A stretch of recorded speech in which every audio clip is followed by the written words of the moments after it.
তোমরা যারা ক্যালকাটা ইউনিভার্সিটির আন্ডারে 4 সেমিস্টার এমডিসি কোর্স অর্থাৎ পাস কোর্সের ছাত্রছাত্রী আছো এবং তোমাদের রাষ্ট্রবিজ্ঞান সাবজেক্টটি আছে, তোমাদের জন্য আজকের ক্লাস খুবই গুরুত্বপূর্ণ। আজকের ক্লাসে তোমাদের CC4 পেপার অর্থাৎ ইন্ডিয়ান পলিটিক্যাল থট 1 এই পেপারের শেষ মুহূর্তের সাজেশান এবং মক টেস্টের প্রশ্নপত্র নিয়ে আলোচনা করব। মক টেস্টের প্রশ্নপত্র এবং সাজেশান আমি স্ক্রিন রেকর্ডের মাধ্যমে আলোচনা করব। তবে প্রিভিয়াস ইয়ার্সের প্রশ্নের সাথে ম্যাচ করে এবারে তোমাদের জন্য কোনগুলো গুরুত্বপূর্ণ একটু তোমরা শুনে নেবে। যেমন মডিউল 1 থেকে গতবারে এসেছিল, খুব ভালো করে মনোযোগ সহকারে শোনো। মডিউল 1 থেকে গতবারে কৌটিল্যের সপ্তাঙ্গ তত্ত্ব এসেছে, মধ্যযুগের রাজনৈতিক চিন্তার বৈশিষ্ট্য এসেছে এবং সমন্বয়বাদের ওপরে এসেছে। এই 3টি প্রশ্ন গতবারে এসে গিয়েছে এবং এবারে তোমাদের যেগুলো আসতে পারে কৌটিল্যের কূটনীতি এবং দণ্ডনীতি। ভালো করে শোনো, কৌটিল্যের কূটনীতি এবং দণ্ডনীতি এটা মডিউল 1 থেকে ইম্পর্টেন্ট, কারণ গতবারে এসেছিল সপ্তাঙ্গ তত্ত্ব, এবারে দণ্ডনীতি এবং কূটনীতি। এবং গতবারে মধ্যযুগের রাজনৈতিক চিন্তার বৈশিষ্ট্য এসে গিয়েছিল, এবার হচ্ছে প্রাচীন ভারতের রাজনৈতিক চিন্তার বৈশিষ্ট্য আসবে। এবং সমন্বয়বাদটা যদিও গতবারে এসে গিয়েছিল, তাও একটু তোমরা সমন্বয়বাদটা দেখে রাখবে। তাহলে কি বললাম একটু তোমাদের বলে দিই যে গতবারে কৌটিল্যের সপ্তাঙ্গ তত্ত্ব এসেছিল, এবারে কূটনীতি দণ্ডনীতি তোমাদের করতে হবে। এই দুটোর মধ্যে একটি প্রশ্ন অবশ্যই আসবে। এবং গতবারে এসেছিল কি, গতবারে এসেছিল মধ্যযুগের রাজনৈতিক চিন্তার বৈশিষ্ট্য, এবারে তোমরা করবে প্রাচীন ভারতের রাজনৈতিক চিন্তার বৈশিষ্ট্য। এবং সমন্বয়বাদটা এসেছিল, এবারেও কিন্তু কবিরের সমন্বয়বাদ সম্পর্কে ধারণা দিতে পারে, তবে কম গুরুত্বপূর্ণ। ওখানে বারাউনি এবং আবুল ফজল দিয়ে একটা প্রশ্ন আমি আলোচনা করছি, ওটা করবে, ঠিক আছে। এবং মডিউল 2 শোনো, মডিউল 2-এ রামমোহন এসেছিল, তারপরে বঙ্কিমচন্দ্র এসেছিল এবং বিবেকানন্দ এসেছিল। এবার মডিউল 2-এ এবারে যেটা সবথেকে গুরুত্বপূর্ণ সেটা হচ্ছে গান্ধীজি, কারণ গান্ধীজি গতবারে প্রশ্ন আসেনি। গান্ধীজির রাষ্ট্র সম্পর্কে ধারণা এবং সত্যাগ্রহ সম্পর্কে ধারণা এই দুটো করতেই হবে, এই দুটোর মধ্যে একটি আসবে। তার মধ্যে রাষ্ট্র সম্পর্কে ধারণা সবথেকে গুরুত্বপূর্ণ। এবং কি বললাম, গতবারে এসেছিল তোমাদের বিবেকানন্দ এসেছিল, রবীন্দ্রনাথ এসেছিল এবং রামমোহন এসেছিল। এবারে তোমরা করবে জাতীয়তাবাদ সম্পর্কে বঙ্কিমচন্দ্র চট্টোপাধ্যায় এবং রবীন্দ্রনাথ ঠাকুর। বঙ্কিমচন্দ্র চট্টোপাধ্যায় এবং রবীন্দ্রনাথ ঠাকুরের মধ্যে অবশ্যই একটি প্রশ্ন আসবে। তবে রবীন্দ্রনাথ ঠাকুর গতবারে এসে গিয়েছিল, রবীন্দ্রনাথ ঠাকুর করার দরকার নেই, বঙ্কিমচন্দ্রটা তোমরা একটু ভালো করে করো। ওখানে গান্ধীজি বললাম, এখানে বললাম বঙ্কিমচন্দ্র, আর মানে রামমোহনের মধ্যে থেকে তো একটা প্রশ্ন এবারে আসার সম্ভাবনা আছে, সেটা আমি স্ক্রিন রেকর্ডের মাধ্যমে আলোচনা করছি, তোমরা দেখো। মোটামুটি তোমাদের বলে দিলাম 3টে করে প্রশ্ন, আর এখান থেকে অবশ্যই আসবে। এবার স্ক্রিন রেকর্ডের মাধ্যমে আমি মক টেস্টের প্রশ্নপত্র এবং মডেল কোয়েশ্চেন পেপার আলোচনা করছি, তোমরা ভালো করে দেখে নাও। এবং তোমরা প্রথমে CC4 পেপারের মক টেস্টের প্রশ্নপত্র দেখে নাও, তারপর আমি তোমাদের CC4 পেপারের সম্পূর্ণ সাজেশন নিয়ে আলোচনা করব।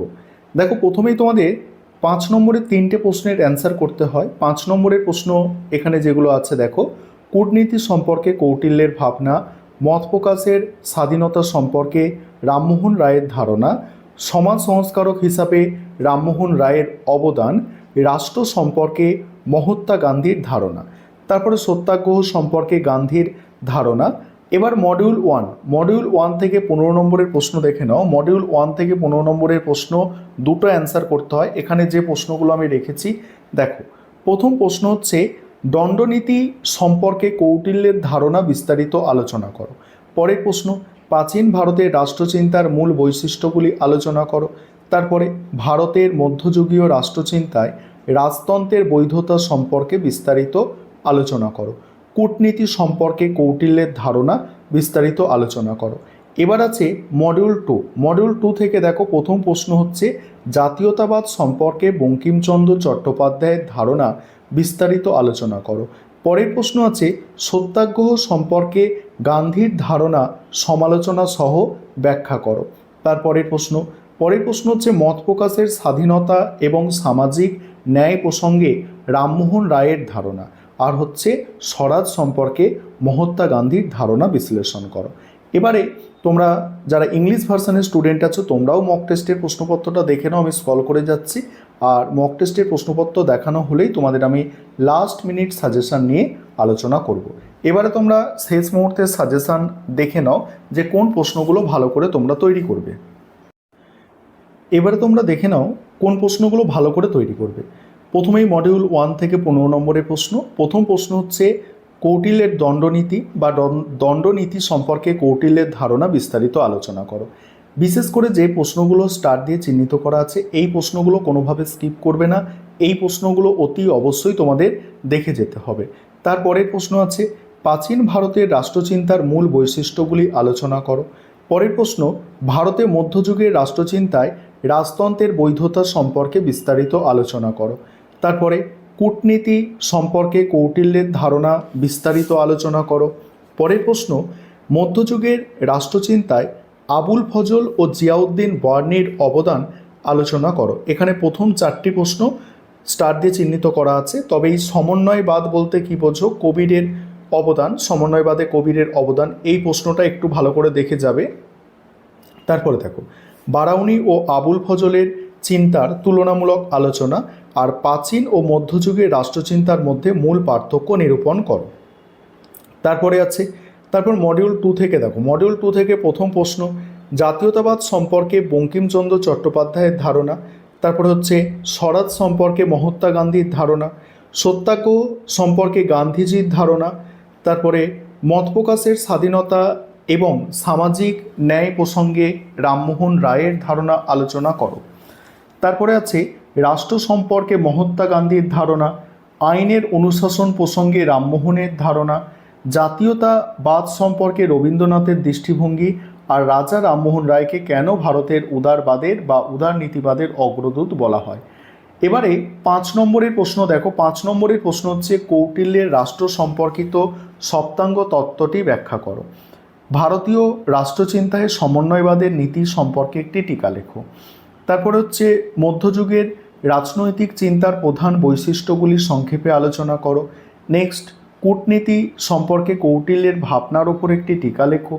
তারপরে বারাউনি ও আবুল ফজলের চিন্তার তুলনামূলক আলোচনা সংক্ষেপে করো। নেক্সট হচ্ছে মধ্যযুগের রাষ্ট্রচিন্তায় আবুল ফজলের অবদান সংক্ষেপে আলোচনা করো। নেক্সট হচ্ছে ভারতের মধ্যযুগে রাজতন্ত্রের বৈধতা সম্পর্কে যে দেখো ইসলামীয় ধারণা পাওয়া যায় তা মূল্যায়ন করো। মডিউল 2 থেকে দেখো, মডিউল 2 থেকে আছে প্রথম প্রশ্ন, এখানে আছে জাতীয়তাবাদ সম্পর্কে রবীন্দ্রনাথের চিন্তা সংক্ষেপে আলোচনা করো।